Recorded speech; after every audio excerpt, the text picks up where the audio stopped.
I wanted to do a venture where I could leverage the same digital marketing skills that I had honed in during my Amazon days. So the listing optimization, the SEO, the split testing, all the marketing stuff, I was looking for something similar. And that's when I found Airbnb. And Airbnb's algorithm works just like Amazon. It's a search-based algorithm. You can game the algorithm, you can get visibility, you can rank your property, Marketing. you can launch. It's all marketing. Yeah.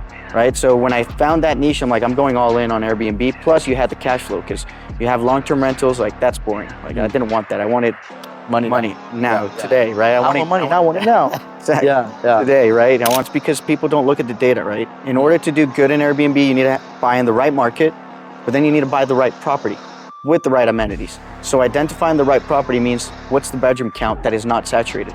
If you look at the listing distribution, there's going to be thousands and thousands of listings on Airbnb that are 1 and 2 bedroom. But when you look in South Florida and you look at 6 bedroom properties, 2% of all the listings are 6 bedroom plus, right? 2% is very low, huh? So you're in a blue ocean. Yeah, super blue. Blue ocean. Yeah. And I found out about boutique hotels, which was a commercial asset, which that's the market that I chose now, is because there's not all these limitations. We can go into why boutique hotels, or maybe you want to backtrack a little bit.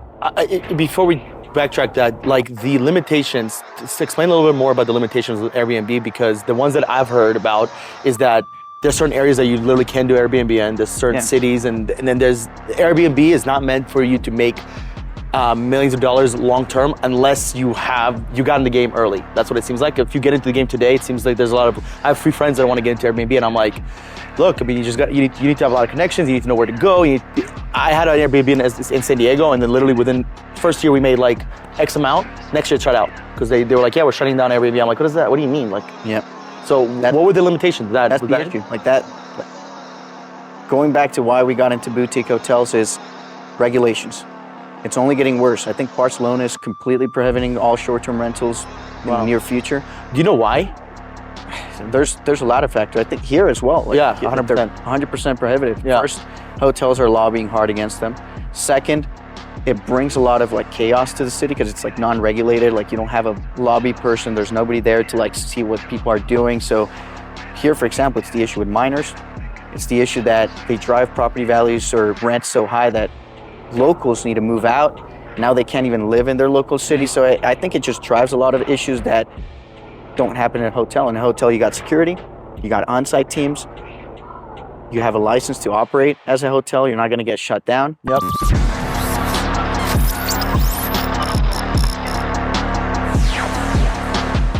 Welcome back to Make America Remote Again. I'm here with Jacobo Hernandez, all the way in Medellin, Colombia.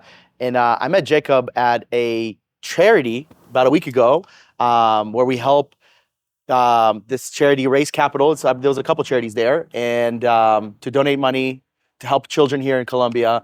And it's an awesome cause, and we can talk a little bit about that. But Jacob, I learned a little bit about you today because this is our first time meeting, and you were in real estate, and I'd love to first know how'd you get in real estate? Because you seem like a young guy, and it seemed, you exited one company already. So let's take it back. How did you get into real estate, and what brought you to Colombia besides the fact that your family is from here? Yeah.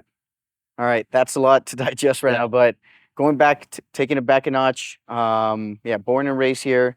I moved to Miami to do college. I went to the University of Miami, and while I was a freshman there, I actually decided to take an internship in China. Yeah. So I flew there one summer, and I actually ended up quitting. The internship was shit. Honestly, they were having me serve coffee and do all this stuff, and I was there for the learning. So I ended up quitting 3 days after that, and just started going all around China. I took a train. I went to Yiwu Marketplace.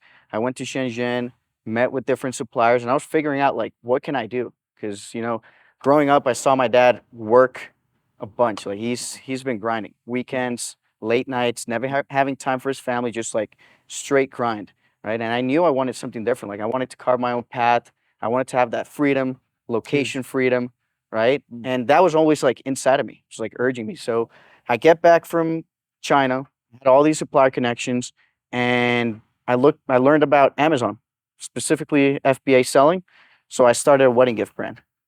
Mind me, I hadn't been to a single wedding up to this point. Like How old were you at this point? 22 years old, dude. Okay. I'd never been to a wedding, but the data said this is a good niche, this is a good market, I wanted to make money. So I started bringing Mr. and Mrs. everything. Mr. and Mrs. coffee mugs, cheese boards, aprons, anything you can put a Mr. and Mrs. Like I was selling it. And we became like one of the best selling wedding gift brands on Amazon, dude. So scale that really quickly, but I didn't even know what I was doing. Like I was figuring everything out of myself, like cash flow crunches, you know. Were you in a program or anything like that? Or you? Yeah, I joined a couple masterminds because I figured out like early on that you need to be around the right people. And, like that's the shortcut to success. So I was playing for masterminds, and yeah, like business ended up growing, but I also ended up taking a lot of debt because the more I grew, Amazon, or the problem with that business is cash flow intensive. Like the more you grow, the more money you need because you have 60-day lead times for production, and then you're shipping by boat, might be 60 days, and then the time it takes for you to sell and then collect that money, you might invest like $1 today and not see it back for 200, 250 days. So I was taking loans, not knowing what I was doing, and getting into debt at some point. And that's when I started looking at real estate as like another avenue because I only had one source of income, and yeah, I didn't know what to do at that point. I wanted to diversify, and I started looking into real estate as a secondary source of income. And ever since then, I've just fell in love with real estate. I ended up selling. That was a 7-figure venture. I was able to sell, pay off all that debt, and had some good proceeds from it. Yeah. And I've just been doing real estate ever since. It's interesting because a lot of people, their ultimate plan is to get into real estate, whether they start in Amazon FBA. I started in a marketing agency. I'm doing recruiting now. But I always talk to my partner. It's interesting that most millionaires are created through real estate, right? So you probably took a lot of the lessons that you got from Amazon, and then you transferred that to real estate slowly but surely. And you started doing real estate in Miami? It was, South Florida. South Florida. What was your first experience with real estate? In meaning, like, were you fixing flipping? Were you wholesaling? Were you doing real estate agent? Or yeah, that was the thing. When I was looking at what else I could do, I wanted to do a venture where I could leverage the same digital marketing skills that I had honed in during my Amazon days. So the listing optimization, the SEO, the split testing, all the marketing stuff, I was looking for something similar. And that's when I found Airbnb. And Airbnb's algorithm works just like Amazon. It's a search-based algorithm. You can game the algorithm. You can get visibility. You can rank your property. Marketing. You can launch. It's all marketing. Yeah. Right? So when I found that niche, I'm like, I'm going all in on Airbnb. Plus, you had the cash flow because you have long-term rentals. Like, that's boring. Like, I didn't want that. I wanted money now, today, right? I want money now. I want it now. Exactly. Yeah. Today, right? I wanted the cash flow. So Airbnb arbitrage specifically? No. I went straight into investing. Investing into Airbnb. Yes. So is it more like you're buying and then you're renting it out, or how does that work specifically? So again, going back to data and analytics, because I'm a data guy. We identified what that niche was in South Florida, and a lot of people say like, hey, like this saturated market. Like, how are you doing? Well, it's because people don't look at the data, right? In order to do good in Airbnb, you need to buy in the right market, but then you need to buy the right property with the right amenities. So identifying the right property means what's the bedroom count that is not saturated. If you look at the listing distribution, there's going to be thousands and thousands of listings on Airbnb that are 1 and 2 bedroom. But when you look in South Florida and you look at 6-bedroom properties, 2% of all the listings are 6-bedroom plus, right? 2% is very low, huh? So you're in a blue ocean. Yeah, super blue. Blue ocean. Yeah. And then you look at that 2%, the 5-bedroom plus properties, and they're 80% occupied with ADRs or average daily nightly rates that are super high because there's low supply and a lot of demand for these large groups, business, families, right? So we identify that niche first as our target acquisition. We're only doing 6-bedroom properties, 6-bedroom plus. Okay.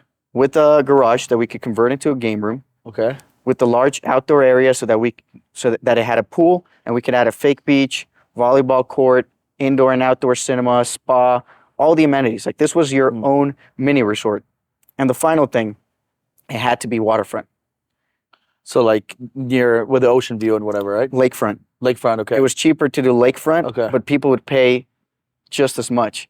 Okay. So you could charge higher rates than anybody else. And that put us in like the 0.01% of listings, right? So we had huge success. Immediately we were 95% occupied all year round and we could charge $1,000 every night, right? Like that was our average nightly rate. And would you say most of your business was like short term, like it was weekends, basically, where people were renting out for weekends, or?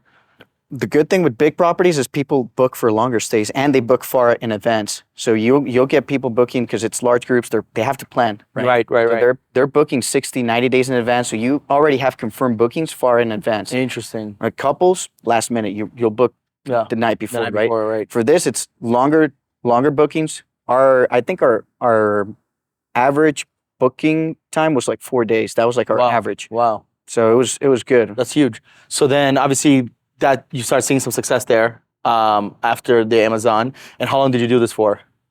Literally sold like 4 or 5 months ago, my portfolio. So how long were you in the business for? I would say almost 3 years. 3 years. 3 okay, years. So about 3 years.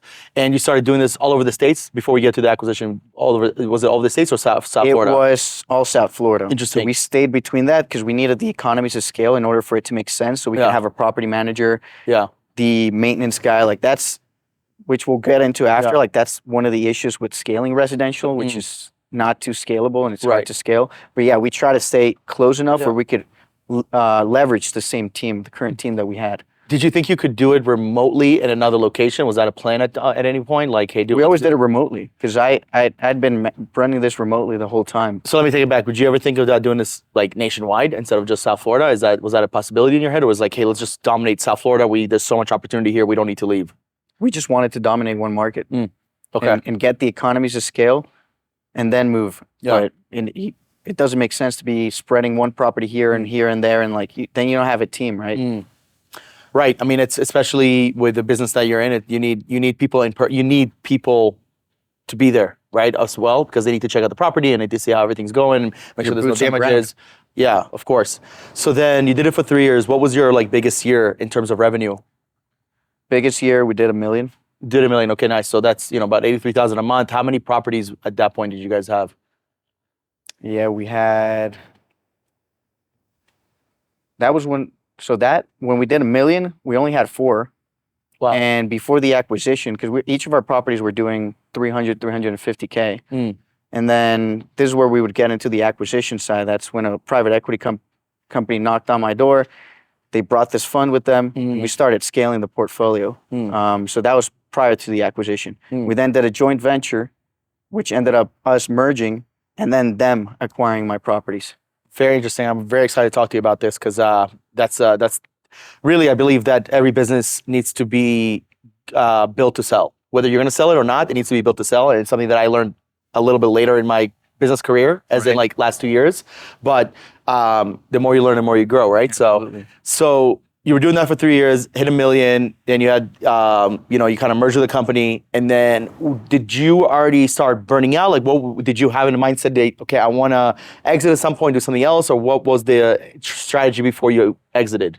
Yeah, so no, we always had an end goal to sell it, and we were building systems, creating SOPs, having a team, like making sure that the business could run without having us involved, because that was always the end goal, like sell, exit, because that was my experience with the Amazon days, and we could see it coming as well on Airbnb. Like we saw the gold rush of FBA businesses being sold after COVID, where all these private equity funds were coming in, paying 5, 6x your NOI, your net operating income. So we saw that this was going to happen in the Airbnb space and that it was only a matter of time. So we always built with the idea in mind that we would sell our portfolio based as a business, based on the income, right? Okay. But we later found out that residential has its limitations. We thought we could, which we did. We did sell it as a business, but it's not as easy because when you're talking about residential, the value is based on your neighbor's house, on comparables. School district too and all that stuff, or is it just, because when you say residential, so talk a little bit more about that. Because the neighbors is one part, but what about like the school and like the safety and like how close you are to the city and the market? Does that also have anything to do with it, or is it just the neighbors? Well, that was for the acquisition. I'm talking more about the exit play, the issues we encounter on the valuation. Because when you go sell these assets, the bank's not going to say, "Hey, I'm going to appraise your property based on the income." They say, "No, I'm going to appraise your property based on the house next door." Right? So that means you can't really force appreciation when you're talking about residential. That's what I later found out. And I found out about boutique hotels, which was a commercial asset, which that's the market that I chose now, is because there's not all these limitations. We can go into why boutique hotels, or maybe you want to backtrack a little bit. Before we backtrack that, like the limitations, explain a little bit more about the limitations with Airbnb, because the ones that I've heard about is that there's certain areas that you literally can do Airbnb in, there's certain cities, and then there's Airbnb is not meant for you to make millions of dollars long term unless you got in the game early. That's what it seems like. If you get into the game today, it seems like there's a lot of. I have 3 friends that want to get into Airbnb, and I'm like, look, I mean, you need to have a lot of connections. You need to know where to go. I had an Airbnb in San Diego, and then literally within first year we made like X amount. Next year it shut out because they were like, yeah, we're shutting down Airbnb. I'm like, what is that? What do you mean? Like, So what were the limitations? That's the issue. Like that. Going back to why we got into boutique hotels is regulations. It's only getting worse. I think Barcelona is completely prohibiting all short-term rentals in the near future. Do you know why? There's a lot of factors. I think here as well. Like, 100%. 100% prohibited. Yeah. First, hotels are lobbying hard against them. Second, it brings a lot of like chaos to the city because it's like non-regulated. Like you don't have a lobby person. There's nobody there to like see what people are doing. So here, for example, it's the issue with minors. It's the issue that they drive property values or rent so high that locals need to move out. Now they can't even live in their local city. So I think it just drives a lot of issues that don't happen in a hotel. In a hotel, you got security, you got on-site teams, you have a license to operate as a hotel. You're not going to get shut down. Yep. So restaurants and other shops, so the people profit from you actually renting out the hotel. Right. And the maids, like there's like, room service. It's like, there's definitely benefit of hotels. Right. So definitely regulations was one big part of why I wanted to exit and go into boutique hotels. The second is values are not based on your income. So your property, you can't force appreciation, right? If your property, your Airbnb say it's doing $1 million, the moment you go and sell, you're only going to sell it based on the value of your neighbor's house because the bank is not going to appraise it based on whatever it's making as an income. They don't see it as a business. So it creates a lot of limitations for you when you try and exit. I mean, you can find the right investor, but they're going to have to pay cash. They're not going to get bank financing, which adds an extra hurdle, makes it harder to really scale something to then sell. Whereas commercial real estate, which is boutique hotels, your value is purely based on your income. So say, let's give an example. A rundown motel in Daytona Beach making $100K, and there's something called cap rate in commercial real estate, which is the valuation on a specific market. That property that's doing $100,000 at a 10% cap rate is worth $1 million. Yeah, okay. It's almost like it's like your multiple. The multiple, the value. Yeah. Exactly the same. Works just like a business acquisition. Got it. Okay. So before we dive into that, tell me the exit and how that exit, the acquisition, what happened, because it sounds like you built to sell. Yep. And then you exited within 3 years, which is pretty nice. And how did you find? I mean, the company that acquired you was the company that you merged with. Yes. That sounds like, right? Yep. Did you already start having these conversations with them as soon as they made that happen? What was the steps that you initiated to make that happen? Right. So since the start, that was always like the talks. Like they sold me on like, hey, let's do this. Open up your SOPs. Show us how to scale this. These guys were not operators. I was like the operator. These guys were finance guys. They had raised a bunch of capital, and they were like, show us how do we scale this, and then we'll buy your property as part of the fund, and we'll acquire you, and we'll merge. Nice. So that was like the conversation was since the start, and that's why it was very appealing because it was like, all right, I'm going into business with these guys. We're going to scale this. We're going to build more track record. We're going to build a bigger portfolio, and they're going to acquire me, which I was looking for an exit at that point, right? And you said did you have partners in this? I had a business partner. Okay. But he was fully focused on the Amazon business that he was running. Got it. And he decided to just not go into business with them. So I had already sold at this point my Amazon business, but my business partner, he was not aligned with me on that. So he's like, dude, I got to take care of my Amazon business. Like, you go do that venture and like let me know when the acquisition happens. And that's cool. I mean, as long as one of the most dangerous parts about partnerships is if you're not on the same vision, same mission together, right? And one can dream bigger, but if you're not even dreaming, big lesson. It's huge. It's everything, right? So besides that, you just said lesson. That was literally my next question. What were your biggest lessons from getting acquired? Is there any tips or things that you wish you'd have done differently? Honestly, going back to like a big lesson was like the partnership, because when we started buying the Airbnbs with my business partner, we're best friends. He was doing the Amazon business, and we had a super great relationship. And we just got into business because it was like the synergy. Like, all right, let's start investing. Biggest lesson there is like, even if he's your best friend, like sit down and like align on like what's the vision. Like in my mind, like I wanted to grow it huge. In his mind, he wanted it as a hobby, as a side business. Yeah. So we weren't aligned since the start. He wasn't going to put the time. So later on, I'm putting all these hours doing this full time, trying to scale it, and he's not, right? And that's starting to cause friendship issues. Yes. A little bit of like Resentment. Yeah. Bitterness. And in the end, we're worked out. We got our money. We got our payday. We're still great friends. We're best friends still. Like it worked really well. But this could have like ended bad. So which is very lucky, because there's so many times where friends get into business, dude, and then it's the worst thing because it's just there's a lot of emotion, and business has to be operated from logical standpoint, and that's why like I have a lot of close friends and a lot of people that I trust, but there's difference with them doing business with them. It's one thing when you're my client. It's another thing when we both have 50-50 equity. Absolutely. And like we both have to put in the same exact time, energy, and effort into making this happen. And if you don't, then it becomes like a toxic relationship, right? Both in the business world and the personal life. And I'm a big believer that you can't mix business with personal life, but especially with people in your circle. Right? If you're just friends, like, hey, we just became friends, we do business, that's different. But people in your circle, it's like, there's a reason why you want to just kind of keep the two away, right? That's why, like, to me, part of me respects Alex and Layla Hermosi because I love what they do. The other part of me is like, dude, I don't want my wife to be involved in my business. That's me. Some people are all about that. And everybody's different. Everybody has a different mindset on that. So, boutique hotels.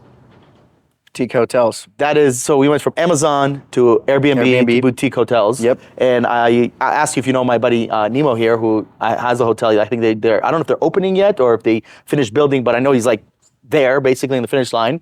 And then I asked you if you were doing the boutique hotels here in Colombia, but you're not. You're aiming to do it in South Florida. Correct. So, not South Florida. We're staying out of Florida because of all the insurance risk and all that. Like, we're not buying in Florida. Oh, not Florida. So do you know where you're going to go for? We have a couple markets identified that are super solid markets, but yeah, we love Florida as a market, but not for boutique hotels. Well, it's not because of the boutique hotel specifically. It's just because insurance risk. Like, I don't know if you've been following all this stuff with the hurricanes and like.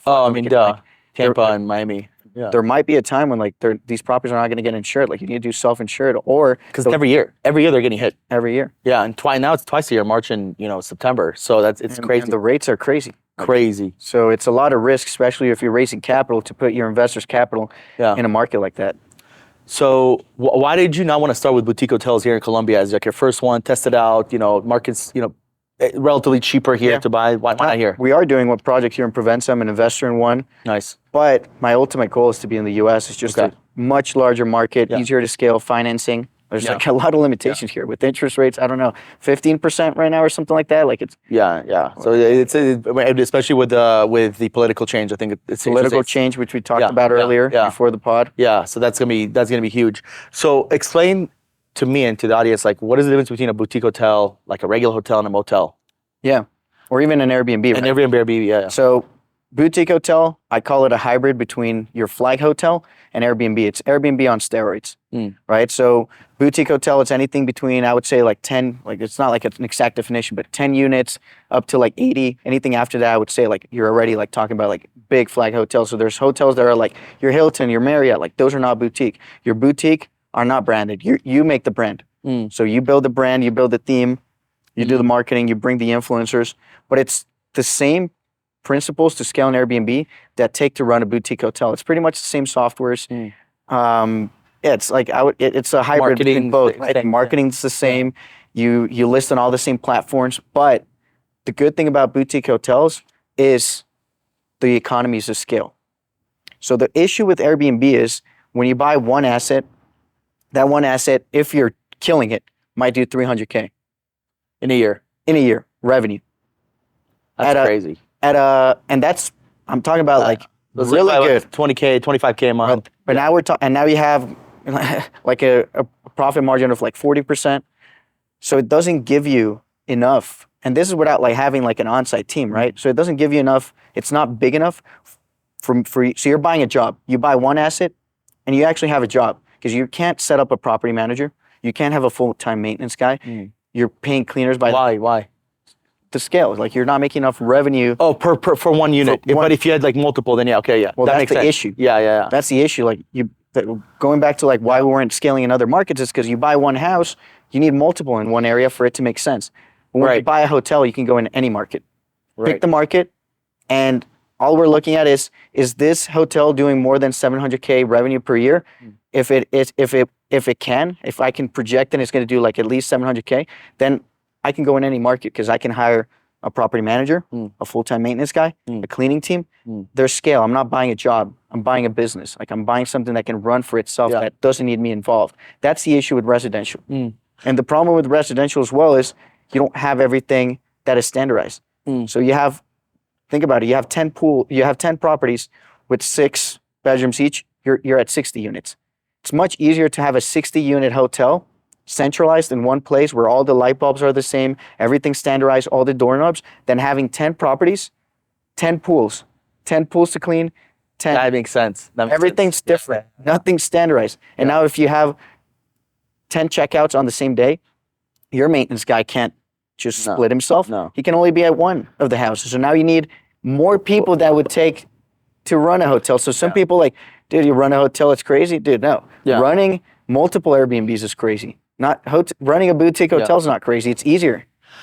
Would you recommend someone, to knowing what you know now, skip Airbnbs and go straight to boutique hotels? Or do you recommend them starting with Airbnbs, learning that business, having a few properties under the name, and then going to the boutique hotel? Yeah, maybe diving into a couple residential properties first to get like the grip of everything, and then diving into boutiques, or finding a really small boutique hotel. You can buy 5, 7, 10 unit boutique hotels and like just get a feel for it. So yeah, as long as you're going small to start with and like learning the ropes, like you should be fine if you want to go straight, honestly. And then for that makes sense. And then for the boutique hotels, how are you funding it? I'm assuming you're raising capital. Raising capital, yeah. And is it usually through private investors? Do you have it through your network? How do you normally raise capital? Yeah, mostly my network. So I've been networking, and since I'm like 22, I've been part of these like high level masterminds that I pay 5, 10, 15, 20K to be a part of. So I've been networking a ton. So I have all these connections, all these people that I know. So yeah, mainly my network. But once I really want to scale this, because my goal is to raise 50 million within the next 3 years. Like I'm probably going to be running paid ads, creating a funnel, lead magnets, all that good stuff. It's so funny, like marketing world. It's like I said, raising capital. I hired a capital raising coach. And he's a marketer. The moment I understood it, I'm like, damn, like I got this figured out as well, because it's marketing. As long as it's marketing, like, dude, like you got it down. Yeah. Interesting. So you're invested in a boutique hotel here, as like an equity owner, and then is your goal to exit from that, or what? Yeah, this is more like a cash flow play. Cash flow, okay. It was it's like a 10-year play just to cash flow it, because it's a lease option for 10 years. So they're doing the renovations, and they brought me in as a partner, as an advisor on the marketing side, and I also invested some of my money. But again, my focus is not here. Okay. There's opportunities here for sure, but I want to be in the U.S. In the U.S. for sure. So then, is the goal to have multiple boutique hotels? And are they going to become franchises at that point, or is it just going to be different names? Like how once you have one, you scale it, it's cash flowing. Is the goal then I'm assuming to open another one, right? Do you want to franchise the boutique hotels, or what's the play there? Not franchise. The idea here is to buy them, renovate them, stabilize them, improve the nightly rates, improve the operations, improve the margin, and within 2 years, go back to the bank, cash out refi, return most of the money back to our investors, and then we'll be probably in for like very little of our own money. At that point, cash flow it maybe five years, and at that point exit them. And if we have a portfolio, we can exit maybe to a private equity fund that wants to buy us as a portfolio. But definitely not a franchise model. Like these boutique hotels are going to be very unique depending on the market. So if we're in a mountain town, like we're going to have that mountain vibe. And like that's a cool thing about boutique is like we personalize. Like your Hilton, that's the cool part. It's going to be the same everywhere. Like they don't care about the culture like this. They're not. We are looking at that. Like how can we blend with this market? How can we blend with nature? And we want to combine boutique hotels when possible with glamping resorts. So if we have, say, a 10-acre piece of land with a hotel that's already operating it, we buy that, and then if we're able to, we'll put some cabins, we'll tree houses, blend it in. So like blend both type of businesses in and leverage the existing team and infrastructure to run that. I think my favorite thing about this boutique hotel stuff, because I haven't really known too much about it. I know, talk to Nemo, but I like the fact I think his is like he's putting a co-working space in there because, a lot of nomads here. Exactly. So I think that's cool. So like I was thinking like, what if you did a boutique in like Vegas and you make one and downstairs like a nightclub? Like you can literally customize it. That's the type of stuff. That's very, very, very cool. Yeah. And then is there like a limit of how many rooms are in the boutique hotel? Can you grow it like, 50 floors? Does it matter? Is there like usually these are not like these go like they're more like your two-story. You're not going to see. Well, you can buy a building, right? Yeah. But it just depends on your zoning and how much you can expand. But you're usually not going to see a building with that. There's going to start like building on top. Like that's going to be very hard. Okay. It's more of a like expansion if like you have extra piece of land and you're adding extra cabins, and it depends on the zoning. Like each county is going to have its own regulations, so you need to research that prior to the acquisition. So you're not going to acquire something thinking you can expand later. It's not going to be possible, right? And then you're fucked with what you have. Right, you're stuck there. We're usually buying that the numbers are going to make sense based on the current asset without expansion. The expansion play is just cherry on the cake, right? 100%. So so again. I love this story. This is my first time interviewing, and you're really talking to you, really. So it's kind of cool going from Amazon to Airbnb to now boutique hotels. How old are you right now? 28. Just 28. Yeah. So we're about the same age. I'm a year older, and then you've been able to accomplish a lot of this stuff. What besides be Colombian yourself and being Paisa, what brings you to Colombia? Why not stay in Miami, living the good life in Miami? Yeah. So I lived in Miami for the past 7 years, and I moved back almost 2 years ago. And one of the reasons why was I read Dan Martell's book, Buy Back Your Time. I don't know if you've read it. I read it, and I have the book upstairs, and we were on his program, and we met him, and he's a great guy. Yeah. Kind of. Read his book. I know about Colombia. I know about all the great stuff here. Yeah. So I knew what was here, but the moment I read that book, and I'm like, doing this study, like time study, like how much time am I wasting doing laundry and cooking and doing this, and like, it's like 15, 20 hours. So I'm like, dude, I'm moving back to Colombia. Which is interesting because I think a lot of people are stuck in the mindset of, Colombia is dangerous, or Colombia is, that's not worth it. I'll just rather, if I can't afford it in the US, I'm not going to do it. I'm like, so they're stuck in that mindset. I want to go back to boutique hotels. So the goal is to start them in the US, scale it, and eventually exit in however long it takes. Obviously, it's got to be scalable. It's a lot more scalable than the Airbnb business, which is interesting because I always thought the Airbnb business, everybody makes it seem like it's a much more scalable business, but of course they're selling a program or a mastermind or something. So with the boutique hotels, once you exit that, like what's next? Is that the end plan, and to get more into boutique hotels? What would you do from where you are today? Where do you see the next 10 years for you looking like? So 3 years out, I want to have $50 million under management, boutique hotels and glamping resorts. And I guess 10 years out, I haven't really mapped it out. Okay. I just have big goals for 3 years. 10 feels like a stretch. So I'm like, I'm going to focus and just grind it out for the next 3 years, and then figure out what the next step is from there. But hopefully by that point, we're going to have made a bunch of money for us, our investors. We're going to have made some really cool projects, and maybe even keep cash flowing some of those. Like I would love to be able to like travel and like stay at my different properties. Like say you have one in Hawaii, another one in like all over the place. Like I would just love to like travel and be able to like experience that. Like I'm doing this a lot as well, like based on like what I would love. Like I'm buying in markets where I would see myself staying for a couple months and just enjoying it, right? As we're doing the renovations, as we're launching it, like I don't want to buy in a market where I wouldn't even like spend a day, right? So a lot of this as well goes a lot of hand in hand with like my lifestyle, and like I love traveling, I love experiencing different cultures. Like I've seen a lot of different hotels, and like I know what I want as like the end goal, right? So you talk about traveling. Where have been like some of the favorite places you've been to? Japan for sure. It's amazing. It's so bad. Yeah, dude. Number one. Yeah. Just the culture. It's like it's so different. Dude, literally today my chef cooked us sushi. Yeah. I have sushi right now waiting for me. And he's incredible, and the sushi's amazing. But I always think every time I eat sushi, whether it's his, whether it's in the US, I'm like, I know in Japan it's different. The culture, the food, I love that their barbecues, dude. Everything, dude. I feel like it's a different world over there, like in many different senses, but specifically like you're dealing with a culture that is advanced, and it's like they're in their own island, they're their own people. They ban a lot of the stuff, so Japan is obviously one that I like that. What else? I honestly love Asia just because it's so different from everything we've seen that like every time it's just a culture shock, and I just love being shocked by like how different everything is. So Would you consider living there? I wouldn't. No. I just love going there. Yeah. And like seeing the crazy stuff and like all the different Yeah. culture stuff that they have that's just wild. Yeah. But no, couldn't do the time zone shift. Yeah. I just couldn't. It's not. It's interesting because I have people that have come to Colombia and they feel the same. They're like, I'll come to visit, I'll party, I'll have a good time, but then I'm going back. Really? So to Asia?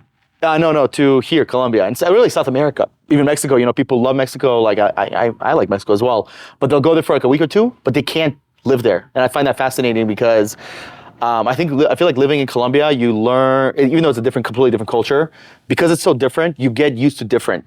When you go back to the US, you're like, well, this is very alike. Obviously, I haven't been, but I know, for instance, Colombia and Medellin specifically, because there's so many nomads, has a lot of similarities to Bali in terms of the nomad lifestyle. There's a lot of people that come there. Exactly. So you love Asia. Have you thought about doing boutique hotels international? Is that something that I've thought about it, but I want to start in the US because, again, like all the other barriers, like you go in another country, now you need to figure out broker connections, financing, banks, like there's just a lot of unknowns to enter into a different market. But yeah, ultimately, like I would love to have like international and like in the top spots. But for now, US is the focus really. So, you know, when you started your business career, you were 22, you mentioned, so it was about 6-7 years ago, right? So we're talking about, 2017-ish, math is right, maybe 2018, right? Either way, obviously today's completely different than it was when both of us, we started around the same time or about the same age. How would you advise someone if they wanted to do what you do now in terms of, living life and traveling and making money, all that stuff? What would you advise them to do? Would you advise someone to start with Amazon? Would you advise them to go into Airbnb? What would you recommend someone doing? Yeah, it's funny because I get that question a lot, like people wanting to start an Amazon business, like, should I still do it? And like the answer is like, I wouldn't do Amazon again. It's a very hard business. It's really hard to scale and it's only getting worse. Margins are getting compressed. Like Amazon now is like on a goal and a mission to like profit as much as possible. So they're increasing everything, shipping costs, warehouse costs. Like at first they were subsidizing this because they wanted to grow. Now they're putting all that back to the sellers. It's like, figure it out, right? And I'm seeing a lot of my friends that were crushing it from back in the day, like starting to hurt. So I wouldn't do Amazon. I would start, if you want to do like an online marketing, like just like probably Shopify, like build your own brand. Don't rely on like these platforms. But honestly, like I know you're asking me like what I would do differently.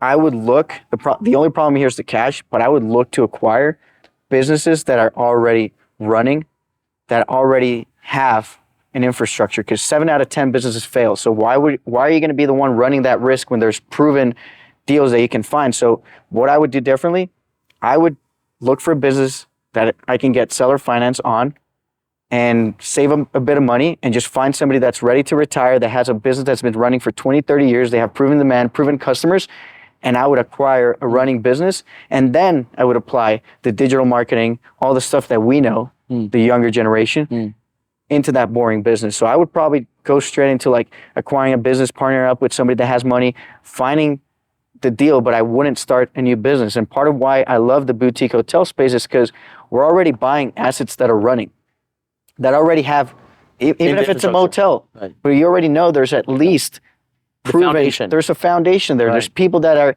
you're at least cash flowing. You're not starting from zero. When you buy a Airbnb, you're starting from zero, right? You're buying the house, renovating, you're starting from zero.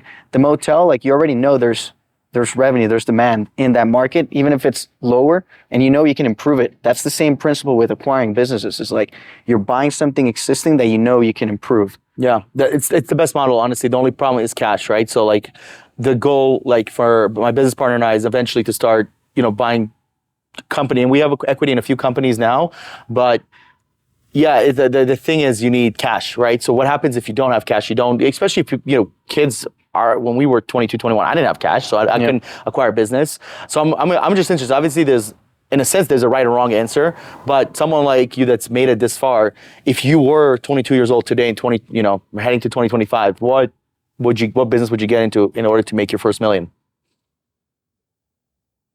I would still try to be in real estate. Honestly, I was at this summit, capital raising summit, and there's kids now raising capital. Like they're raising millions. Crazy. Right? And if you learn how to raise capital, you can basically do any business venture. But biggest for me would be surround yourself with the smartest people. As long as you have a really solid network, like you're gonna crush it. So for me, it's like invest more in education and invest more in being part of those high level networks and masterminds. Yeah. Instead of telling you like go do Amazon or good, like the right business depends on your personality, your unique skills, your unique ability, and your goals. What if you want to be traveling the world and maybe like you need a different business for your lifestyle? So like the business that's right for you depends on your goals and your vision. So I wouldn't really tell you like go do this business, but more like what those foundations are. And like that's like invest in your education, huge, and surround yourself with people that are smarter than you. Yeah, and it's cool because education doesn't cost as much as self-education doesn't cost as much as formal education. It's actually my business name. My first business name was self-education over formal education, because you're talking about a few $1,000, and obviously not every person is a great guru or whatever, but there are some people that I think the best value that you get from a program is the connections that you make from there and the community and just the people that they're not your neighbors, they're not from your city, they're not from your area, and they're either going through the same struggles as you or they have surpassed certain struggles and you learn from them or collaborate with them and sometimes partner with them. I think some of the best partnerships happen inside of communities, absolutely, paid communities, and because you're already clearly there's a lot of alignment. That's actually how my business partner I met is because we were in the same community, except I sold the community and he was one of the people that joined. So you mentioned real estate as well, and I always tell people, man, like, knowing what I know now, because I got into the real estate game in terms of working with investors, not doing real estate. Knowing what I know now, wholesaling is probably the best way to make your first million, but it is taxing, it's very difficult, but it's the one that requires the least amount of buy-in in terms of cash, but it requires a lot of skill, a lot of hard work, a lot of painful hours, and regulations. Man, it's a grind. It's a grind, and you need to be good at your it's marketing and sales, right? So yeah, that's one of the things that I used to say it's digital marketing because that was the first industry I was in, and now knowing what I know now, digital marketing is very saturated. Not impossible to make your first million, but very saturated. But getting into wholesaling and fix and flipping just to make your first million, much more. I don't say nothing's easy, but a lot more attainable. So as we wind down here, man, we talked about your travel stories, your goals here with boutique hotels, your business growth in the last 6 years, and we're both young. I mean, you're 28, so it's kind of crazy to be able to accomplish a lot of this stuff. And I always wonder, like, is it that like 22-year-old you, would he believe where you are today? No, honestly, like it gives me the shivers. Like now that you're like. Yeah. Going back, it's like, it's amazing, honestly. Yeah. To like look back and see. But I always had the vision, right? Like I always visualized it. And every time I kept expanding that vision. So now when I look back, it's like, it's crazy. But it all starts as well with like mindset. Like that, 100%. I would say like if you want to make money, it starts internal, not external. Like everything starts inside. And unless you get that right, like you're not going to really do well. So Dude, you will never meet a bigger advocate for personal development than me, right? From reading books to podcasts to, audiobooks. It doesn't matter. Just being able to, like, ingrain to your brain that it's either do or die. Like, there's no in between. And it's, I think that's the reason public education doesn't teach you that is because they're not trying to create more doers. They want to create more copiers. Workers, exactly, right? So, dude, it's a cool story, man, and I really appreciate you coming on the podcast. And I would look forward to maybe even visiting your boutique hotel, maybe being a part of it at some point. And appreciate your time, my friend. Absolutely. Thanks for coming on. Thanks for having me, man. Yes, sir. Boom. Welcome to Make America Remote Again. Remember, we are making America remote again. Let's go. Awesome, dude.